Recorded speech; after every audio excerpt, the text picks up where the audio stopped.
Okay, you can tell us what is this all about here? Right, this is the Gin Historical Society. Now this is a record of what it was like back in the early days. So what you can see where we're standing now is actually a railway station. In other words, this is the stop in Gin on the way mostly to Mount Perry, where there was a lot of work being carried out. So as you come forward, you'll be able to see this is the original railway station. People would line up along here to either go back to Bundaberg or go to Mount Perry. Here on the right is the first carriage. This is the carriage where people would travel in with their luggage, and it would be hooked up to a steam engine. There was no diesel or electric trains back in the early times. Everything was done on steam, which meant coal had to be put into the open fire. The coal would get hot. It would turn the water that was carried into steam, and the steam would drive the wheels, because they were set up like a manual turbine. There you go. You could get your refreshments here, tea, coffee and cocoa, as well as sandwiches. And look at those sandwiches there. Boy, don't they look nice, from 1980. I mean, yeah, or the 1880s. All right, so down this way.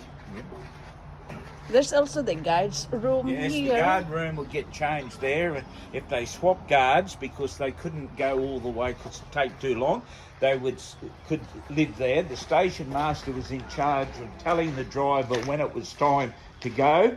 Over here you can see where you would buy your tickets. Ah, this one here. To go to Mount Perry. You'd stand there and they'd open that little door like a confessional box. Yeah, that's it. And you'd pay your 20 cents or your 10 pesos to go to Mount Perry.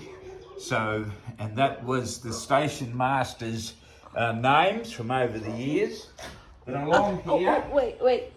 This Perry, Mount Perry, what can you get from there? Minerals or yes, gold? they did everything. Timber, mainly getting timber and those type of things to build houses. And as you saw earlier on your video, those houses were made out of flitches, which are the offcuts from large trees when they trim them up to get the main plants. Oh, okay. Splitters. Yeah, this All is... messages, there was no phones, were sent by telegraph or telegram. So that's how messages got sent backwards and forwards from Bundaberg to Mount Perry. What is that? This one here, you'd put your heavy gear on and be able to move it up and down the station. So you can also get your ticket here. Yes, Look at this. you can get your tickets here. What is this? You could weigh yourself. You put a coin in there and it will tell you how heavy you are in stones and pounds back then. Toilets here or bathrooms. And this is what they used to put all the equipment on, all the baggage or anything else that had to go on the train. And the station master would pull that manually from the front, as you can see. He would lift that and push it. Big wheel, so it's easy to push. Out you go. Now, this is called a water tank. Now, in the early days, the only water that was available was what would come off the roof, and as you can see, it'd rain, come down off the guttering, down the pipes into the top, and that's the only water you could use. What is that Right, there? as we go along, we'll go along and show you different parts of the train and whatever. As you can see, this is a winch type of action there that they'd use for turning with the tractor or whatever. They could hook that onto the tractor's wheel or whatever and turn. They might have a thrasher, they might have some other form of a task. On the other side there, you can see the very earliest cane harvesters. They would go along the rows of sugar cane. This one here? Yes, it. And they would cut the cane. It would go up the up that ramp and drop into a tractor carrying a container, and that would all get collected and sent to the mill. Over this way, in a minute there, here's they'd use that on the train line here for just easy to get to things.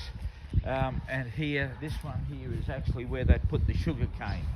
They put the cane, but they used to cut the cane in big that long... that one Yes, there. they'd cut the cane in big long stalks and lay it across the wagon there and put the chain, pull it down tight with the ratchet to keep it from falling off, and it would go to the sugar mill to get crushed. What is that building? Yes. That one? This way, we'll go down this way. No, that one there. Is this a part of the train, that one? Now this one here is where they'd put storage for goods, because the goods that wouldn't travel with the passengers, that would go in there. Storage. And as you can see, it had air at the top. That would keep whatever perishables, whatever, a little bit cooler, because it was very hot. The next wagon was full of water, because that was the only way the train could get steam. They had to have water, so they'd carry their own water. When they'd carry the trees, cut the trees, they would carry them on the train that way, lay them down like that, ratchet over the top, as you can see the chain, and that would keep everything stable. Front and back, all different types of tools you could cut that wouldn't go in the storage room. And there's the train line.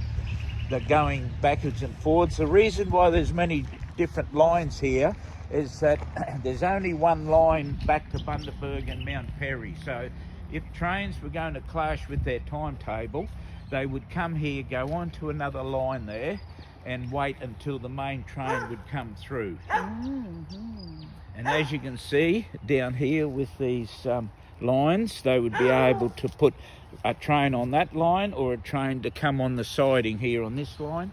And this was what they used here, the lever that pulled that. That one? And